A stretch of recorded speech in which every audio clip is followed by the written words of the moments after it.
औरतों की ऑयल में मिलाई गई ये खास जड़ी बूटियाँ हम आपको दिखा रहे हैं। ये रासना है, इसको महारासना भी बोलते हैं और महारासना काढ़ा ये इसी से बनता है। ये बला पंचांग है, गोरख मुंडी है, दारू हल्दी है, ये शुद्ध शिलाजीत है, रतन जोत है, जटामासी है, सलाई गूगल है, शुद्ध गूगल है और गेंदा के फूल हैं और निर्गुंडी है और ये नाग केसर है।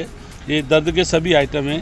करीब इसमें औरतों की पैन ऑयल में लगभग 22 से 25 दर्दनाशक औषधियों का मिश्रण किया जाता है। इसका काढ़ा बनाकर निकालते हैं और काढ़े को तेल में पकाते हैं, तिल के तेल में। करीब 15 से 20 दिन इसको तैयार होने में लगते हैं। ये औरतों की पैन ऑयल के नाम से ऑनलाइन आप सर्च कर सकते हैं गूगल पर और amtam.co.in की वेबसाइट पर उपलब्ध है। अमेज़न, अमाला खुद से भी आप ऑर्डर देकर मंगा सकते हैं।